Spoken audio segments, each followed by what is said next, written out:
estamos reunidos mais uma vez para estarmos falando um pouco mais sobre Santa Clara de Assis. Nós estamos continuando o caderno de formação, né, que o Frei Gilberto tem passado, e vamos terminar a história dela hoje, né? O Frei Gilberto falou até a parte mais ou menos da fundação do mosteiro de São Damião, né?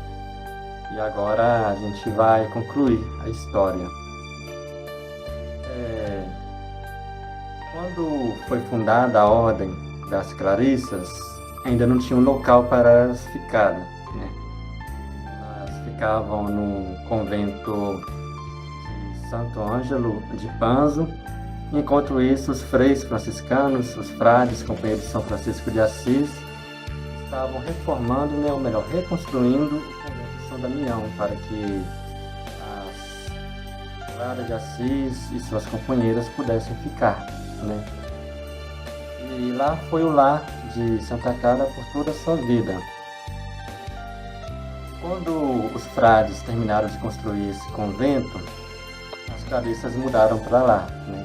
Elas não tinham nome ainda de Clarissas, eram chamadas de Damas da Pobreza, né? E esse realmente era o tipo de vida que elas buscavam. Inspiradas em São Francisco de Assis, queriam viver a pobreza evangélica, a pobreza de Jesus, né? Jesus que viveu nesse mundo de forma humilde, simples, né? E elas queriam viver de forma igual.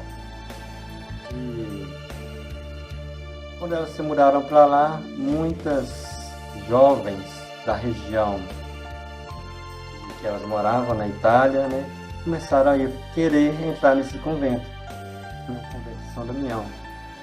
Com o tempo, né, ficou tantas mulheres, né, jovens e mulheres viúvas que queriam entrar no convento de Santa Clara que começaram a fundar novos mosteiros por toda a Itália inicialmente, depois foi se espalhando para a França e o restante da Europa. Certa vez, quando o convento já estava ficando famoso, já não estava mais sendo possível que elas vivessem de forma não hierárquica, né? São Francisco de Assis pediu para que Santa Clara assumisse a liderança do convento, né? Ela se tornasse uma abadesa.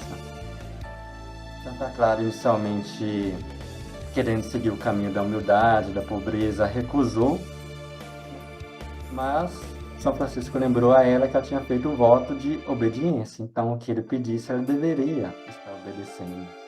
Então ela aceitou, mesmo a contragosto, o cargo difícil para ela de liderança.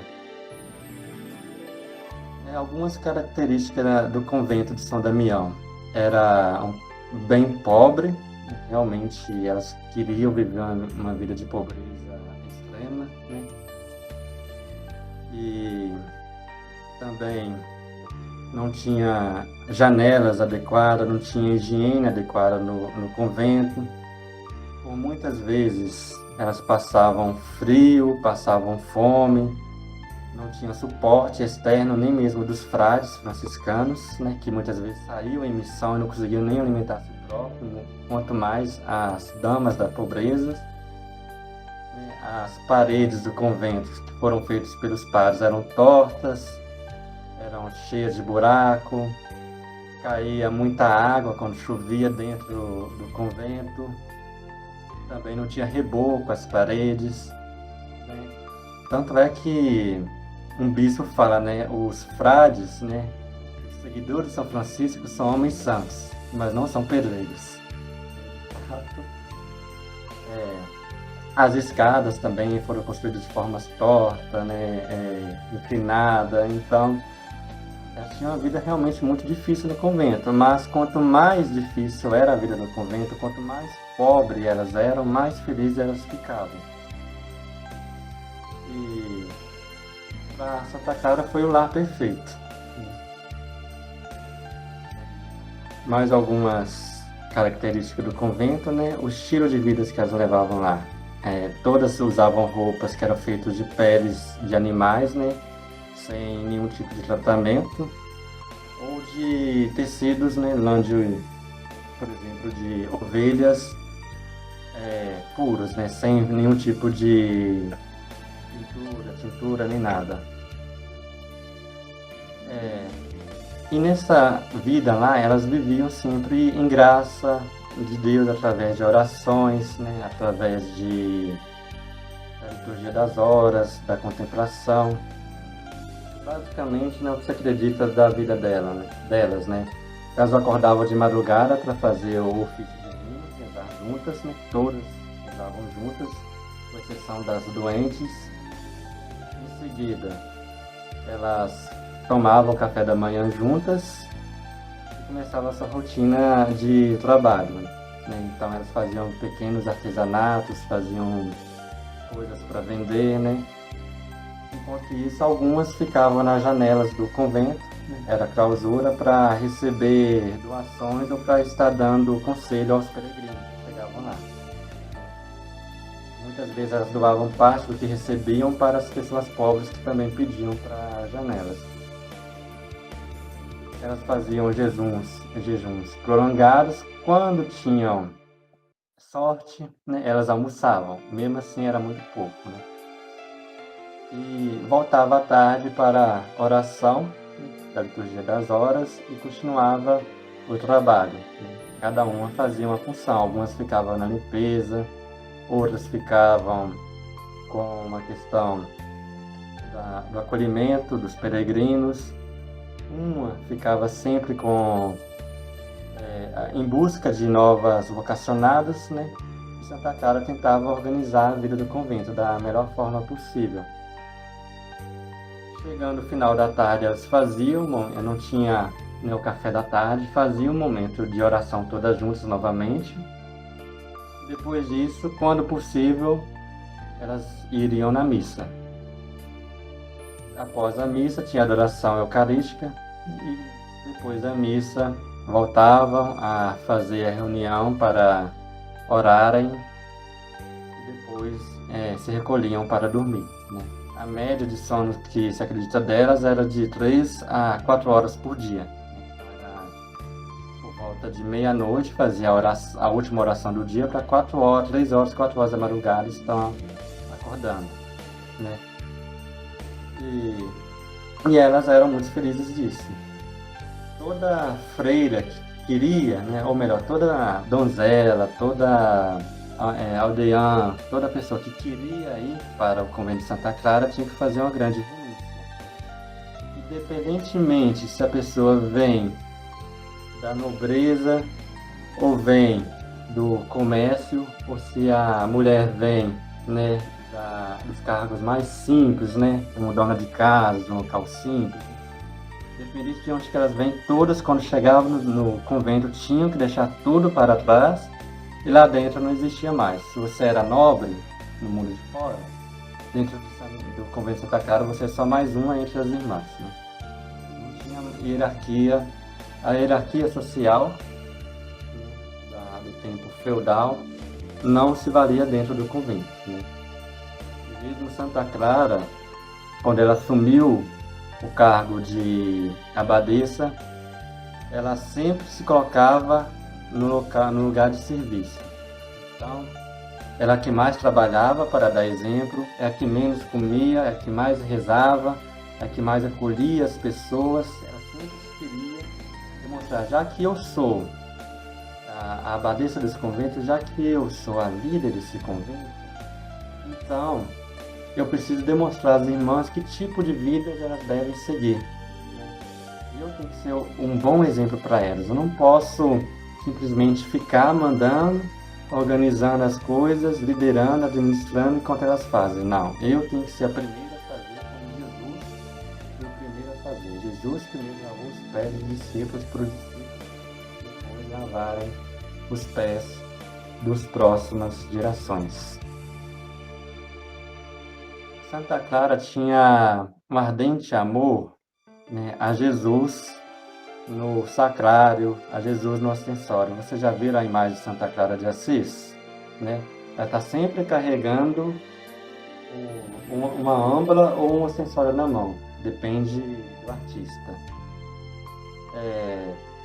Conta-se uma história de que quando os sarracenos, né, os muçulmanos estavam invadindo a Itália, na região de Assis, eles estavam invadindo todas as casas, todos os moradores fugiram.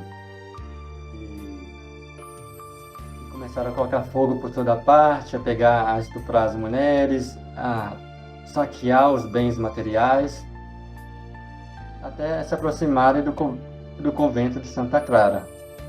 Quando se aproximaram de lá, as irmãs todas ficaram desesperadas. O que nós vamos fazer agora? Esse monte de homens chegando aqui para invadir o nosso convento, para onde nós iremos? O que nós faremos, né?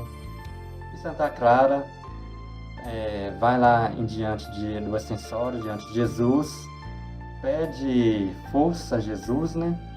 Vendo o desespero das irmãs, pega aquele ascensório e sai para a porta e benze aquela porta, dizendo que a partir dali os muçulmanos não iriam entrar no convento. Quando ela pega esse ascensório e aproxima-se da porta, os muçulmanos desistem de invadir o convento e vão embora. Isso é chamado do milagre do ascensório. É por isso que as imagens têm sempre o ascensório, tem sempre a Eucaristia, né? Ela, como uma grande devota da Eucaristia, utilizou-se da Eucaristia para fazer o milagre, né? Salvando todas as irmãs. Os muçulmanos não foram embora só do convento, como saíram de Assis, né? Sem saquear nada. Ela também é conhecida como padroeira da televisão. Vocês sabiam disso? O Edilberto já chegou a contar. Na noite de Natal, né? Ela estava bem doente e as irmãs foram para a missa. Então, ela estava, digamos, desejosa de receber a Eucaristia e não podia estar na missa presente junto com as outras irmãs. Ficou sozinha no quarto, né? E ela começou a rezar para Jesus, né? Só está eu e vós aqui, Senhor. Aí, de repente, ela recebeu uma visão do que estava acontecendo na missa que estava sendo celebrada. Ela viu, né, dentro do seu quarto, isolada, bem distante do local que era celebrada a missa, todo o rito, né, todo o ritual. E ela recebeu também a Eucaristia. Foi aí que ela foi conhecida como padroeira da televisão, porque mesmo sem estar presente naquela missa, né, ela conseguiu visualizar de forma distante o milagre eucarístico, né, e pôde até comungar. Ela viveu bem mais que São Francisco de Assis. São Francisco de Assis viveu até os 44 anos, né? E quando São Francisco de Assis morreu, ela tinha mais ou menos por volta de 30 e poucos anos. E ela conseguiu viver, ela tinha 34 anos, 32 anos, quando São Francisco morreu. E ela viveu até os 60 anos, então ela ficou 28 anos como líder do convento sem a presença de São Francisco de Assis, né? E ela assumiu a liderança com toda a força, e ela era força para os outros frades. Quando não tinha mais São Francisco de Assis, então eles recorriam a ela, né? Pediam conselhos a ela o que deveria ser feito da ordem. O desejo inicial de Santa Clara de Assis era viver que nem os frades. Então ela não queria viver no convento, ela queria viver no mundo, né? Ela queria evangelizar pelo mundo afora, ela queria viver junto com as pessoas pobres. Só que a igreja daquela época, que tinha bastante machismo, não permitiu que ela pudesse sair para evangelizar. Embora, por outro lado, também tenha sido prudente, porque naquela época, umas jovens, né, de 20 e poucos anos saindo, né, corriam um forte risco de ser estupradas se forem sozinhas, né? Vai sair com os pais. Fora a questão de escândalos, né, das meninas saindo com de frades, né? Foi todo um contexto da época. Mas ela tentou viver então a pobreza, ela foi obrigada pelo Papa a viver nesse convento, e ela tentou viver a pobreza o máximo possível dentro do convento. Esse convento de São Damião não pertencia às Clarissas, na verdade pertencia à Igreja de Roma, né, porque elas não aceitavam nenhuma posse E se o Papa, por exemplo, achasse que elas deveriam ir embora, elas iriam e deixariam tudo para trás. E ainda, é, ela sempre buscou viver o que ela chamava de privilégio da pobreza, né? E para ela, a pobreza não era algo qualquer, não era algo secundário, mas era importante, a ponto de ser um privilégio. Então ela escreveu uma regra para adquirir esse privilégio. Passou por vários papas, nenhum papa aceitou, né, essa regra. Dizia: como vocês podem viver sem nenhum tipo de bem material, sem nenhum tipo de socorro externo, nenhum convento, nenhuma horta, nada, nada. Como vocês podem viver assim? Impossível. A igreja não pode aceitar. Se vocês morrerem de fome, a culpa vai ser da igreja. Nós não podemos permitir que vocês vivam dessa forma. Mas ela foi firme e falava: não, Jesus vai nos ajudar, Jesus está comigo, Jesus viveu pobre, eu quero viver como ele. E quando ela estava aproximando-se da morte, né, da passagem para a vida eterna, um dia antes dela morrer, ela recebeu a aprovação da regra dela, né, a regra de Santa Clara. E finalmente o Papa aceitou o privilégio da pobreza. As clarissas poderiam viver sem nenhum bem próprio. E depois, né, ela morreu no dia 3 de outubro. Tá. Aqui não está escrito a data, 30 de agosto, né? Ela morreu. E se for mesmo, né? 11 de agosto de 1253, ela morreu, fez essa passagem para a vida eterna. E aí começou a ter uma grande multidão que foi fazer a visita, houve o trânsito de Santa Clara, né? Foi o prefeito, foi um monte de gente para fazer a devoção a essa grande santa, né? A cidade reconheceu ela como santa. E uma curiosidade sobre o privilégio da pobreza e sobre a regra de Santa Clara. Tão logo a Santa Clara morreu, bastou esse Papa morrer também, e já imporam uma outra regra sobre as carências, né? Tiraram o privilégio da pobreza dela, e até o Vaticano II, elas não tinham mais esse privilégio. Então, as posses passaram a ser delas, né? A igreja não aceitou que ela ficasse sem posse, né? Só foi o Concílio Vaticano II que as clarissas novamente conseguiram receber, né, a regra original, né? E basicamente é isso, né? Do resumo da vida dela. O Gilberto me falou hoje no final da tarde: ó, você se vira lá e passa a formação para eles, né? Porque não vai dar não. Aí eu estava visitando os doentes e tal, tive que parar para poder organizar uma coisinha aqui. Mas então, aí eu vou fazer umas 2 perguntas, tá bom? Aí vocês podem responder e também fazer outras reflexões que vocês acharem boas, né? Como, não sei se está seguindo o mesmo estilo do ano passado, né? Mas o Clécius, né, está no controle das pessoas, né, da ordem de quem está falando, quem vai ser, né, das suas contribuições, tá bom, Clécius? Deixar, sem problemas. Então, as 2 perguntas. Primeiro, o que te chama a atenção na vida de Clara de Assis, né? Da Dama da Pobreza? O que chama a atenção dela? E segundo, vocês têm algum contato com as clarissas ou com as franciscanas, com o ramo feminino, né? Das congregações, ordens religiosas, das ordens franciscanas, né? Se vocês têm algo a dizer sobre isso? Então, são essas 2 perguntas: o que chama a atenção e o contato que vocês têm com o ramo feminino das congregações franciscanas.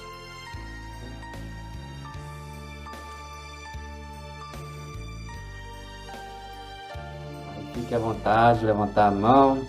Qualquer dúvida, se eu puder, se eu souber, eu respondo, tá bom? Eu conheço bem mais a vida de São Francisco do que de Santa Clara, né? Eu estou nesse ano que eu iria iniciar a vida de Santa Clara, só que por causa de várias coisas não consegui iniciar, né? Esperando que o Gilberto me dá. Jair, pode falar, fica à vontade. Boa noite a todas e todos, né? Agora que eu me apresentei, que eu estava só ouvindo aí as lamúrias do povo aí, do mundo do trabalho e da usurpação dos grandes afortunados. Mas, Clécio, eu não consegui ouvir de você com quantos anos ela faleceu? Você chegou a dizer, não? Nasceu com 60 anos de idade. Ah, ok. 60 anos. 59. 89, ok. Não, a minha... Eu às vezes tenho, assim, fico um pouco refletindo sobre essa questão de clausura, né? Eu penso que uma sociedade como aquela, extremamente machista, a igreja machista, tanto na vida familiar como na vida da igreja, mas talvez enclausuradas para as mulheres seria uma forma até de se autoprotegerem, né? Eu creio que seria talvez uma forma também de se autoproteger, além de ter também essa fé, né, e essa dedicação aos ensinamentos e à palavra de Deus e tudo mais. Então isso é fundamental. Mas eu sempre fiquei refletindo sobre isso, sabe? Porque às vezes uma pessoa isolada, né, igual os monges hoje, igual existem os monges que vivem, né, também lá enclausurados, fico às vezes pensando que sentido teria aquilo para o mundo comunitário, né, e coletivo. Pessoalmente, a pessoa acho que é excelente, né? Não ser que em tese está fazendo bem para ele e, consequentemente, para quem está ali com ele naquele ambiente. E, por outro lado, também não faz mal a nenhuma sociedade. Então, também tem que ter o nosso respeito, né? É porque é um ato de coragem também. Mas eu penso que, quando você fala que, claro, né? Queria sair também da clausura, né? E ir ao encontro das pessoas e cuidar também como outros, né, fizeram. São Francisco também fez também esse tipo de trabalho, como Cristo também fazia, né? Aí eu fiquei um pouco mais menos reflexivo em relação a isso, né? Acho que era uma atitude até ousada dela para a época, né? Então é louvável também que ela tivesse essa concepção e essa possibilidade de tentar fazer um trabalho também de campo e ir ao encontro, né, que a gente chama hoje de igreja de saída. Eu acho que é fundamental, né? O Papa Francisco fez algumas reflexões em cima disso. Como que a gente vive a fé na igreja esfarrapada, né? E espedaçada, mas que vai ao encontro das pessoas. Né? Não a igreja rica, vazia, sem ninguém frequentando ou recebendo ninguém. Ou então ninguém indo até as pessoas. Eu acho que nessa concepção é muito interessante da parte dela, né? E louvável. E autotitular também, né, como privilégio da pobreza, é algo que, para nós, réis, seres humanos, né, é algo muito grandioso. Né? Então, acho que me chama a atenção em relação a ela, acho que essa determinação, né, de querer ir para além da clausura e também viver, né, no privilégio da pobreza, e quase nenhum de nós quer. Né? Muito pelo contrário, a sociedade é uma sociedade consumista e quer cada vez mais.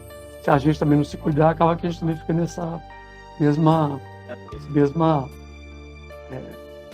tentação, né, por assim dizer, material do mundo.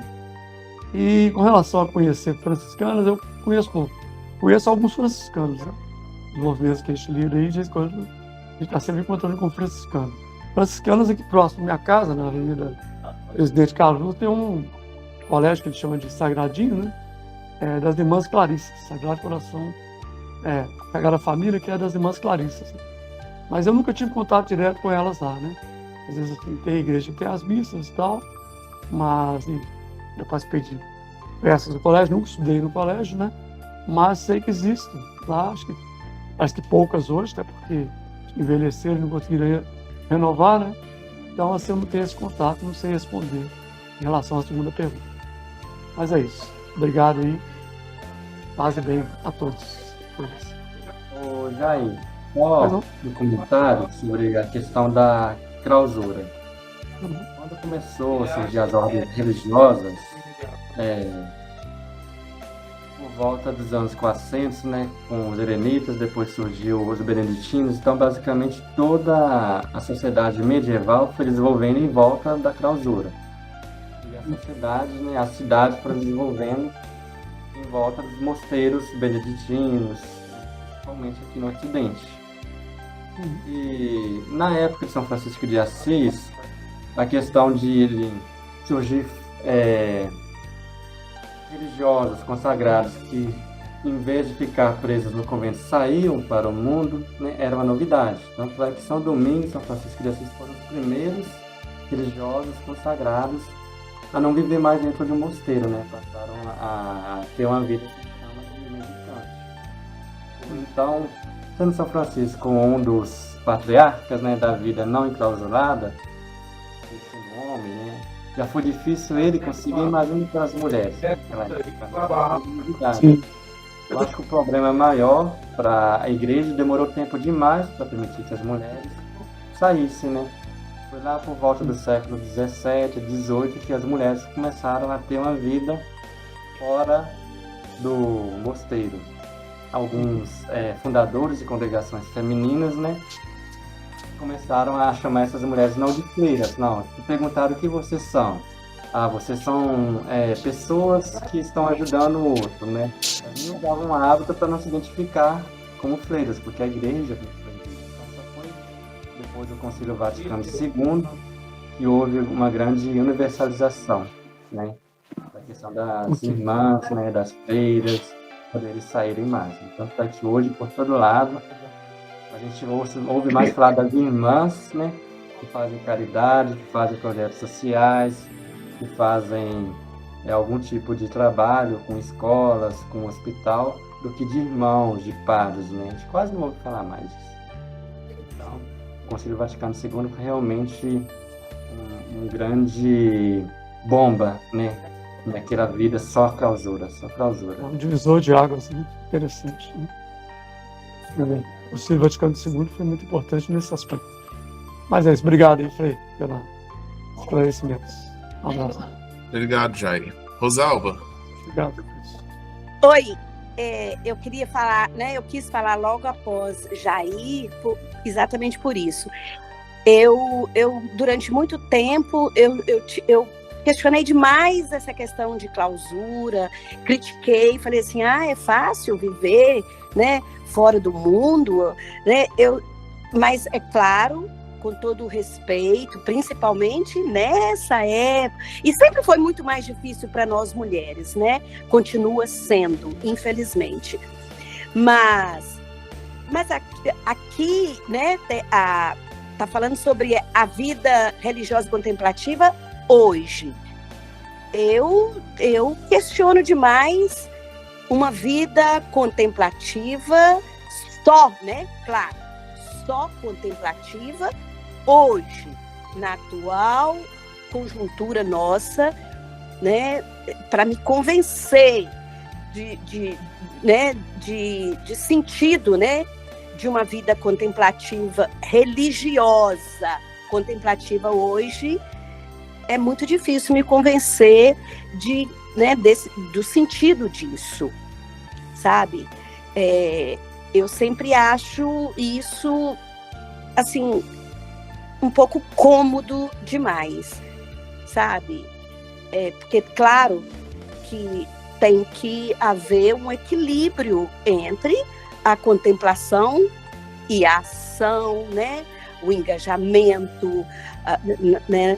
Na realidade sociopolítica, econômica, como é essa igreja em saída de hoje, com a qual eu me identifico. Antes, eu não me identificava de modo algum com essa igreja fechada, parecendo isolada da realidade. Agora sim, eu me identifico, é a igreja com a qual eu me identifico. E eu não conheço, eu não tenho, né, nenhum contato. Aqui na região onde eu moro, no Vale do Aço, né, mais especificamente até na cidade, né, porque o Vale do Aço é um colar metropolitano composto de vários municípios. E no meu município mesmo, onde eu moro, aqui pertinho, né, encostado em Ipatinga, Timóteo, em Coronel Fabriciano, tem um lugar, sabe, afastado um pouco, numa região bonita, que ainda tem freiras que vivem em clausura, mas eu nunca tive vontade, desejo, motivação de ir conhecer, tá? Então, assim, todo o meu respeito, né, principalmente naquela época, claro, se era, né, uma forma, mas hoje, uma vida religiosa contemplativa, não sei não. Obrigada, gente. Obrigado, Rosalvo. Cássia Rodrigues. Ei, boa noite. Eu queria falar a respeito dessa fala da Rosalva, porque em algum momento da minha vida eu cheguei a pensar assim, e a gente sempre respeita as opiniões e os pensamentos, lógico, né? Cada um tem seu momento e a sua visão das coisas. Mas a gente teve uma reflexão do Papa nas reflexões diárias do Frei, né? Me parece que foi numa do Papa Francisco. E o Frei também já abordou isso, que é muito importante para a humanidade as pessoas que se reservam e que se preservam para poder rezar por nós. É muita abnegação. Porque, ao mesmo tempo que a gente pensa, nossa, mas está lá parado, sem fazer nada. Não, está sofrendo, está rezando pela humanidade.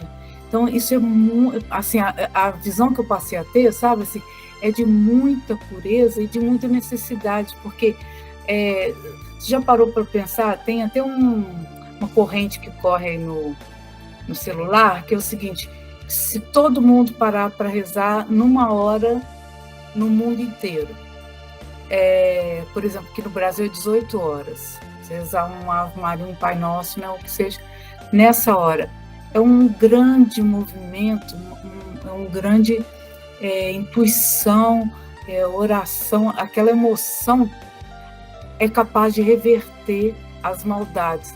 Então, é essa a crença. E aí eu admiro muito as clarissas por causa disso, porque elas se abnegaram, elas saíram da vida para poder rezar por nós. Então, isso para mim é muito importante.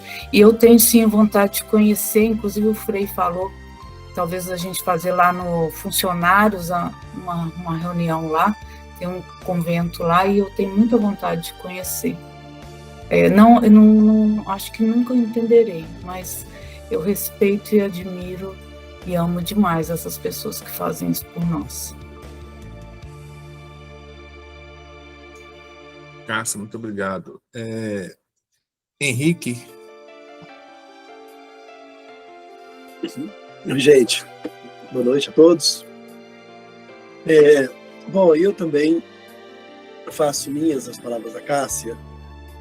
Há algum tempo eu aprendi, eu escutava muito dos padres, eu fui seminarista, né, que essas pessoas que oram, que ficam nesse sistema de oração, nesse regime, graças a elas que Deus está aqui conosco, graças a elas, graças a Deus, elas existem. Particularmente, por exemplo, até o ano passado eu costumava tirar o último final de semana do mês para fazer retiro pessoal. Eu não como carne, não como só água, eu ficava no domingo e só em oração. Eu me sentia muito mais fortalecido por isso. A vontade de ficar mais, assim. Quando você se sente bem presente, né? Quando você se sente inteiro em oração e falando com Deus, fala assim, Deus. Hoje mesmo eu estava numa reunião, saí correndo para cá, porque eu vou participar de um coral aqui e tal, da comunidade, e como moro aqui pouco tempo, porque eu moro no Morro do Papagaio, e eu moro pouco tempo aqui, e aqui é uma região de comunidade, né? Então, e eu não conheço as pessoas, só saio na rua e tal, mas agora eu vou me entrosar mais com eles, no coral, no violino e tal, e eu toco flauta, então, para ver se entroso mais, né? E aí eu dei um pulinho lá no sacrário, lá naquela salinha onde está Jesus Cristo, lá com a luzinha acesa, e falei com ele, sabe, meu Deus, me ajuda nesse novo começo. Parece que a gente se fortalece, né, quando a gente tem mais tempo para Deus, tempo para oração, tempo assim, sabe? Eu também tenho muita admiração para as irmãs e também gostaria de conhecê-las. E eu não conheço assim, eu estou fazendo um curso uma vez por mês, que é o curso de realidade brasileira, aqui em Belo Horizonte. E apareceram 2 irmãs franciscanas lá. E eu falei que sou daqui, que sou da comunidade, né? Franciscana de Santa Maria dos Anjos. E apareceram as 2 franciscanas. E foi as outras que eu conhecia, assim, sabe? Não sei se daqui, de onde, depois vou conhecê-las melhor, que uma vez por mês a gente se encontra, estudando problemas brasileiros, né? Então eu não conheço, mas eu conheci essas 2, sabe? Assim, adorei conhecê-las. Mas é isso que eu queria falar para vocês.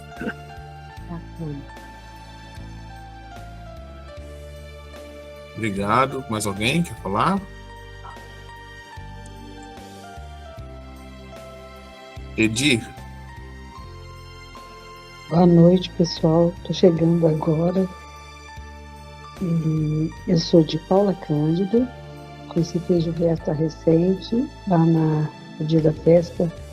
Teve uma confraternização lá. Meu filho está participando da formação franciscana no mês de janeiro. E eu comungo um pouco com a ideia da Rosalva. A primeira pergunta, a vida de Santa Clara, tudo chama atenção. Mas eu achei interessante lá atrás, eu não sei se não foi falado aqui hoje, quando ela foi como se eu estivesse saindo para a festa para enganar todo mundo, para poder conseguir sair de casa, né? Teve esse fato, não teve, Clécio? Teve sim. Isso. Então isso aí me chamou a atenção da estratégia que ela usou naquele tempo, lá atrás, para ela ser de família nobre, aquela coisa toda, né? Para não dar nenhuma pista do que ela queria. E com relação à segunda pergunta, se a gente conhece,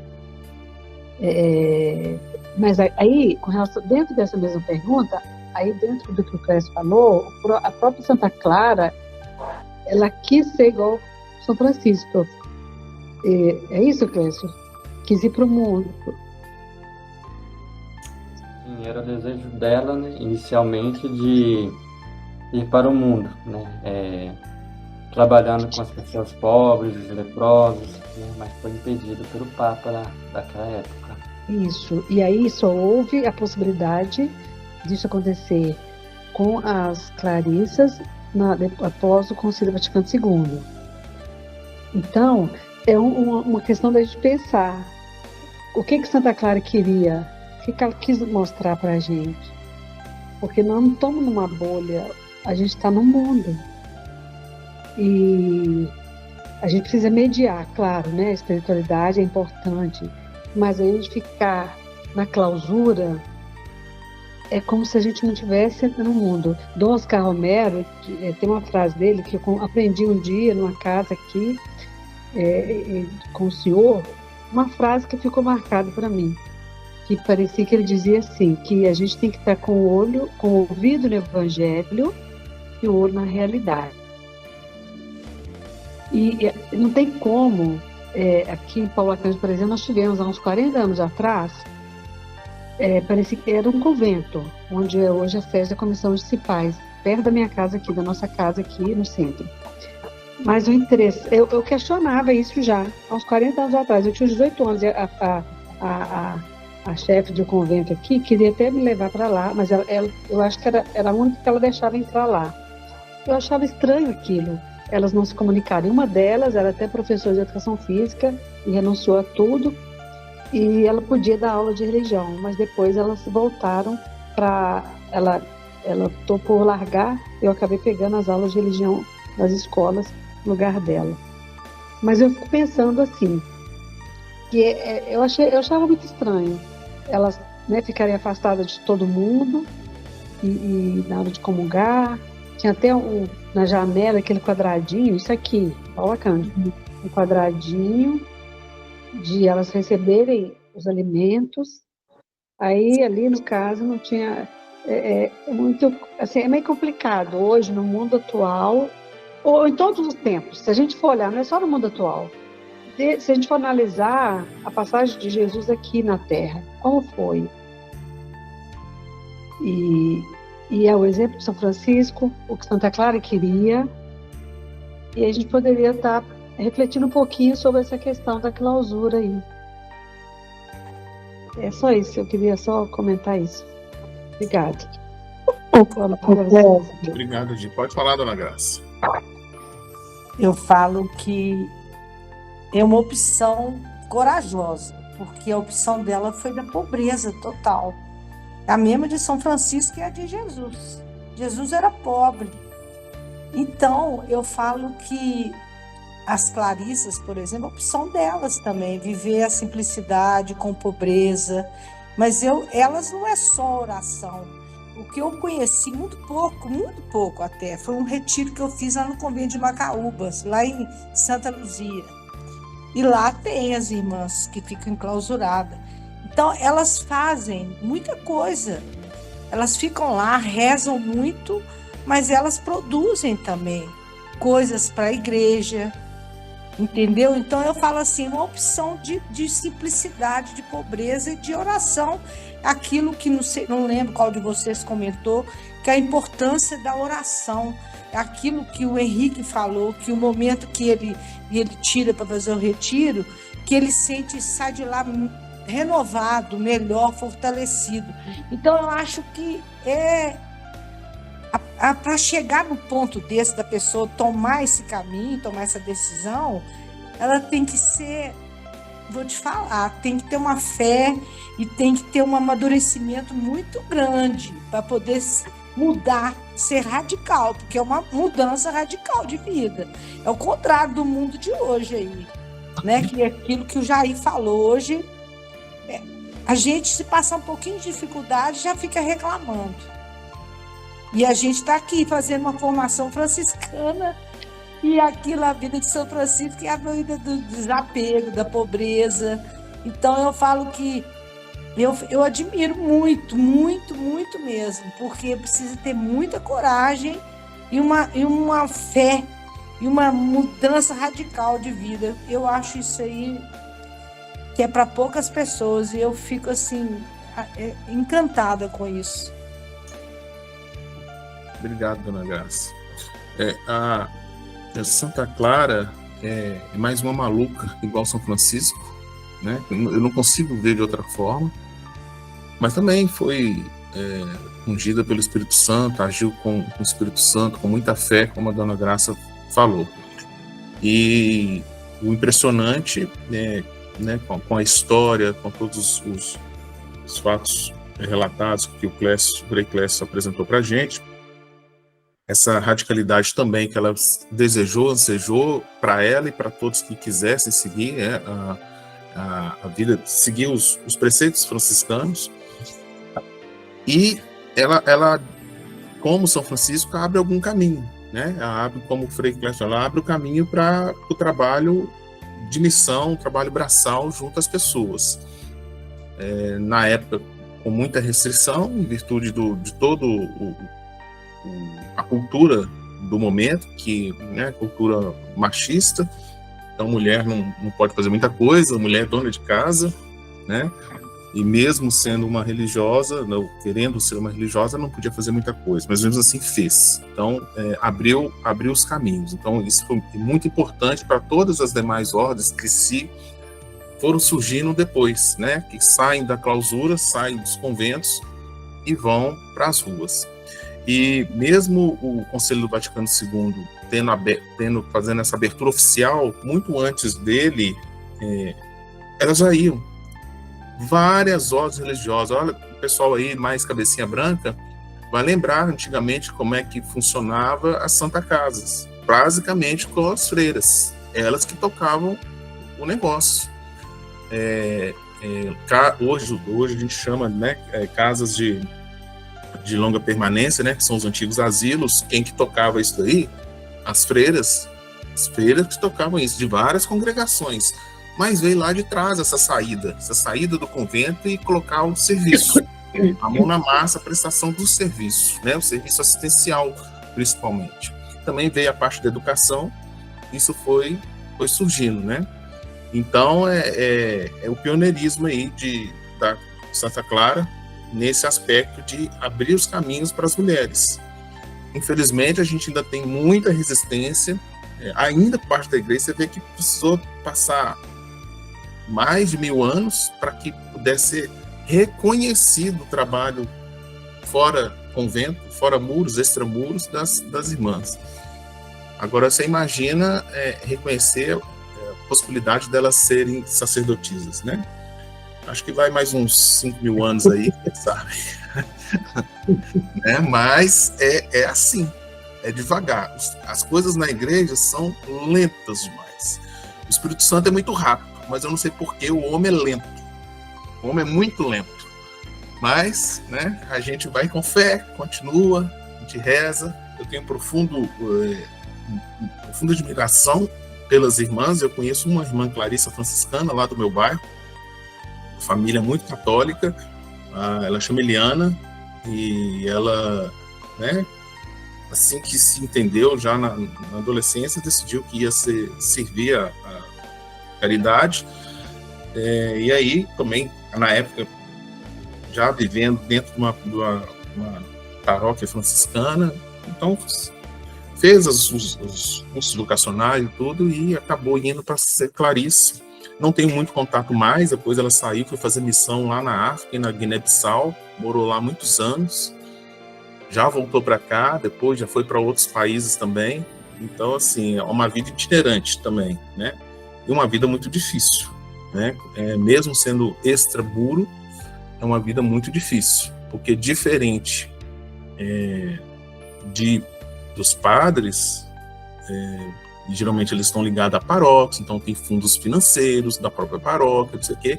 As irmãs não têm tanto isso, então elas têm que trabalhar mesmo. Então por isso que tem que fundar escola, tem que fazer escola, porque senão não entra recurso, não consegue manter, né? Então ainda continua sendo mais difícil para as mulheres, muito mais difícil do que para os homens, mesmo para os religiosos, é muito mais difícil para as mulheres. Infelizmente, né? A gente luta contra essa diferença, né? Essas desigualdades, mas a gente, como leigo do lado de fora, é muito difícil, né? Eu mesmo não sei o que fazer, como fazer para poder diminuir a desigualdade. Ajudar, a gente pode ajudar, mas na verdade a gente precisa diminuir essas desigualdades. Mas é ter fé. Santa Clara teve fé e tá aí, ó, um mundo de Clarissas aí, e a gente tem que continuar assim. Pode ser que a gente está fazendo pouco, mas não está não. Nós estamos aqui discutindo, nós estamos pensando, nós estamos rezando, nós estamos nos encontrando um com os outros, fortalecendo, e a gente acredita que o Espírito Santo possa agir. Essa é a nossa fé. Então ele vai agir, né? Pode ser daqui 1000 anos, mas ele vai agir. Pode ser amanhã, quem sabe, né?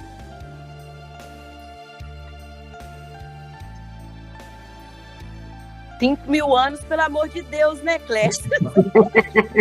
Pelo amor de Deus! Eu acho que talvez se tivesse mais um Papa Francisco, quem sabe? Nossa Senhora. E toda essa lentidão é exatamente porque não tem mais mulheres. Porque as mulheres não são tão lentas. Me desculpem os homens. Rosalva, que tá errada, Rosalva. Os homens são mais rápidos para fazer coisa errada. Jair, por favor, pode falar. Vai errar, os homens são bons, né, Clécio? Não, mas é interessante a gente ouvir as pessoas, né? E é ouvindo que a gente aprende. A reflexão que a Graça trouxe, que a Cássia trouxe, né? E a própria Edi também, nos leva a buscar algumas reflexões que a gente traz para o nosso mundo real, né? Isso que é o bom de a gente, ou seja, discutir na clausura lá de Santa Clara, lá nos anos, né? No século XIII, né? 13 ou 12? Século XIII. Século XIII. A gente começa a pensar no nosso dia a dia e ver como que é necessário mesmo. O próprio Henrique também trouxe, né? A experiência dele com o retiro que ele faz. E Aí eu lembrei que agora, Clécio, que eu tive uma tia que foi franciscana, tia do meu pai, na verdade. Irmã Francisca, o nome dela. Faleceu com 90 anos. Não vivia enclausurada, não, mas sempre que ela vinha em casa, sempre vinha com hábito, né?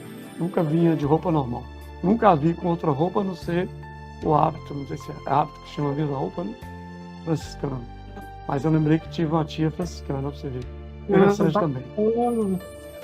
Exato.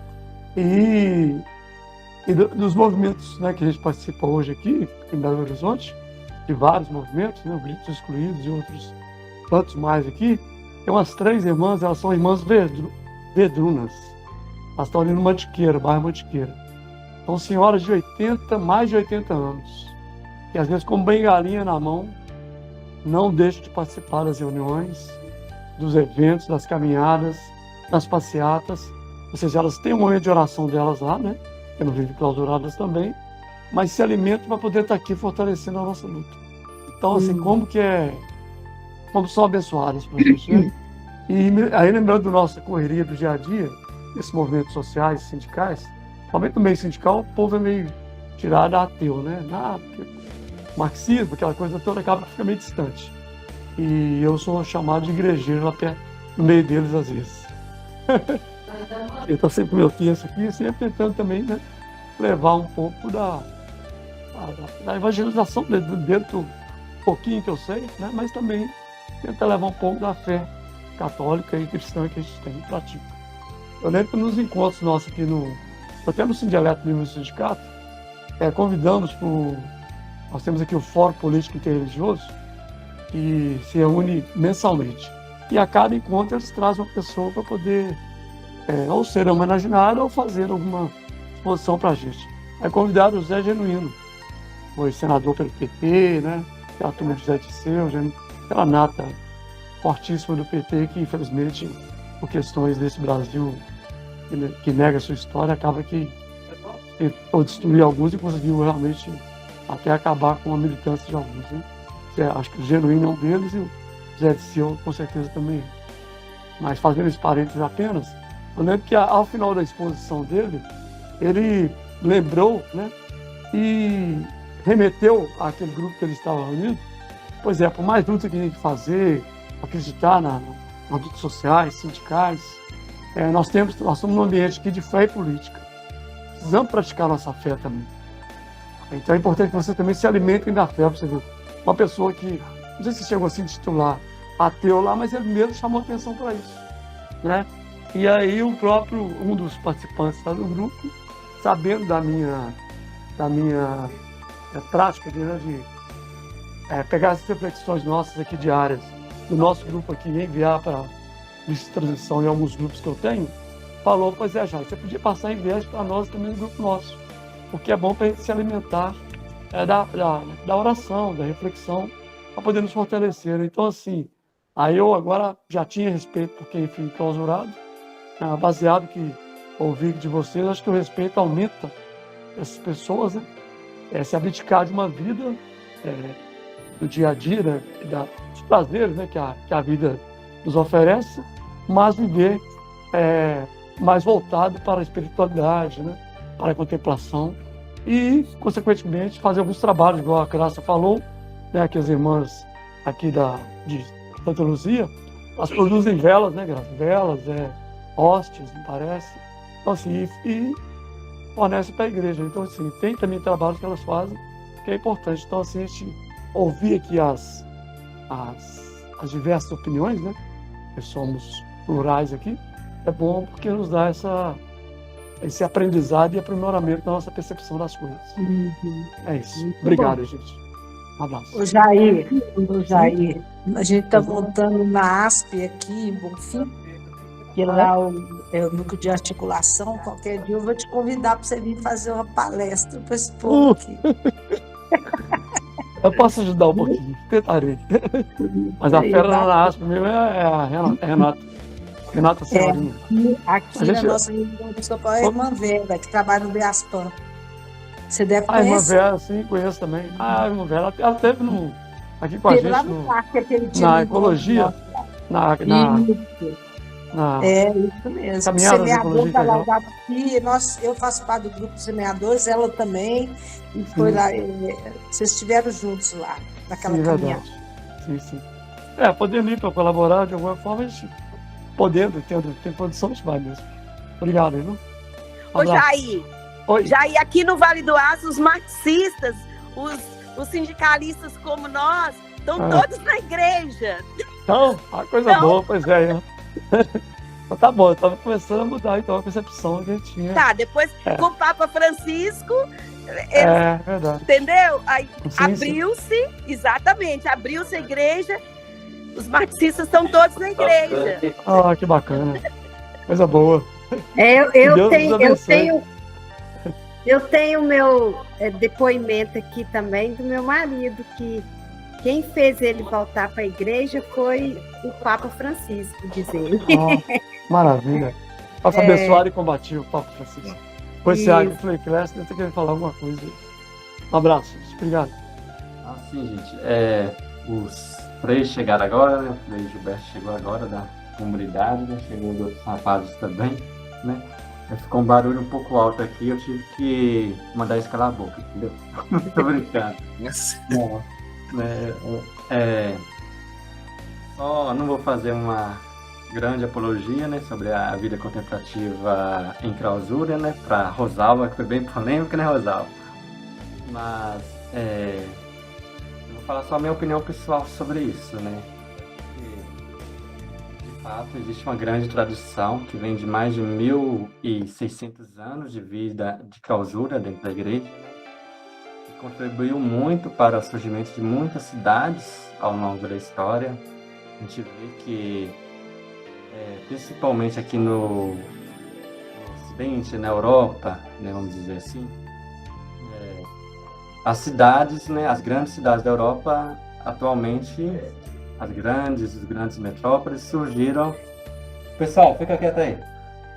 Surgiram só em volta do mosteiro, que as pessoas buscavam, né, nesse mosteiro, que era um local de vida contemplativa, que tinha uma vida um pouco mais estável, conselho com os monges, né, e começaram a formar grandes cidades. E também tem essa visão de que a igreja existe dois pés, né? Existe o pé de vida ativa, que a gente está trabalhando, né, diariamente, que está na luta, né?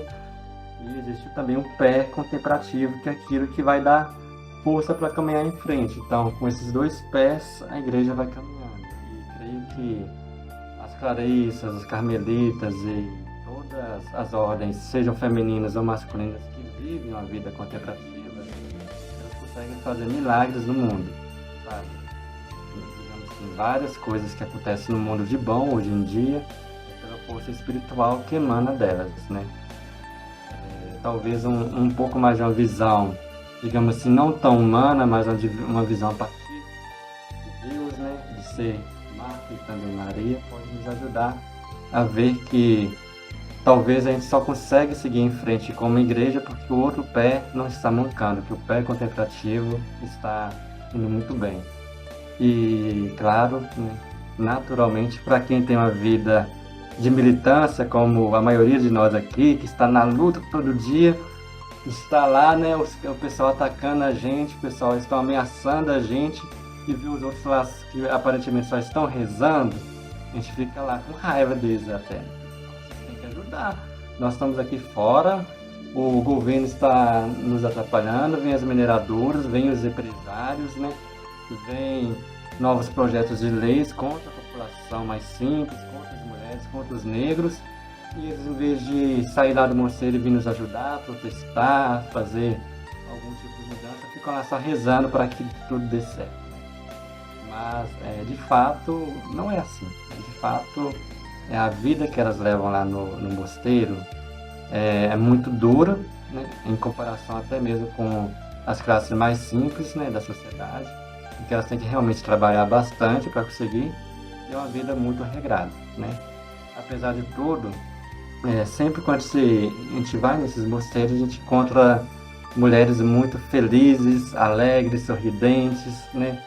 Que quando você tem uma conversa com ela num momento que está difícil na sua vida, você consegue revitalizar e aquele momento de tribulação, né, passa, né? Elas dão força pra gente. Mas, claro que essa é uma opinião pessoal, não creio que vai mudar a visão de ninguém. Eu creio que a melhor forma da gente descobrir de fato quem elas são, fazendo visitar elas, conversando com elas, conhecendo, né? É a única forma. Deixar que elas mesmas se apresentem para nós, né? Nós que somos de fora. Talvez sejam nós que estamos presos demais, né? E elas que conseguiram a verdadeira liberdade. E é isso. Alguém quer complementar mais alguma coisa para a gente estar terminando? Não, só um para casa para Rosalva, ir lá visitar as irmãs vizinhas dela. Só para Rosalva. Claro que topo. Eu escrevi lá no chat. Eu não desvalorizo, não. Não foi isso que eu quis dizer, não. Aliás, eu sou uma pessoa muito orante. Você Me falou tornei, de respeito, né? mesmo. Sim. Me tornei, né? Sim. E eu falei da vida só contemplativa nos dias de hoje, né? Em momento algum eu desvalorizo a contemplação e a oração, em momento algum. Nem tanto ao mar, nem tanto à terra, né, Rosalva? Exatamente, exatamente. É o equilíbrio, é igual o Frei Clécio falou aí, um pé e o outro juntos, um completando o outro. Exatamente. Então tá bom, gente. Então vamos terminar o nosso encontro com um convite, né?